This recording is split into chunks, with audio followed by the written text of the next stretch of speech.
شیدگی من خیلی نمیتونم 14 سال شد که اشکار شیدگیم کسافتی زندگی کردم. این زنی 45 ساله تاجیک که او را شرطاً راضیه نام میبریم سال 2006 تصادفاً از سرایت یافتنش به ویروسی نارسایی مسئولیت بدن یا خود ویچ خبر یافت. هیچ درد نداشت. چند وقت خونسپوری رفتم. جویم چی خونده همجا برآمد من بیماری وجودی مدبته قبول نشیدم دانار ده. شوهر مهاجرت بود زنگ زد گفتم خیلی ایمک زشتگی نرکمان بود. شوهر و دختری 16 ساله روزیه نیز گرفتار این ویروس هستند. روزهای اول برای روزیه سخت بود.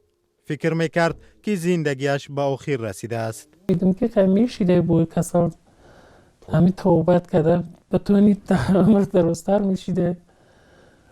این 14 سالش خدا به همین کسار رفتیستم. خیلی با امید میشیده زندگی کرده زندگی پیش برده میشیده هیچ قطعی هم میشیده زندگی کرده.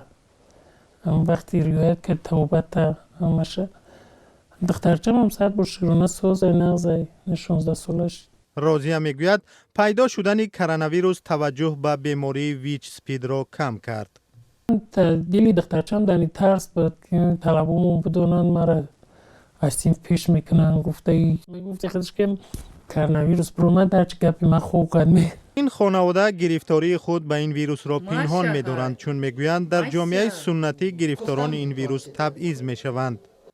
در 30 سال اخیر در تاجیکستان مثل روزیه بیش از 12800 نفر همچون گرفتار ویچ ثبت شده است. زیاده از 3000 نفر فوتیده است و بیشتر از 9000 نفر دیگر با این ویروس زندگی دارند.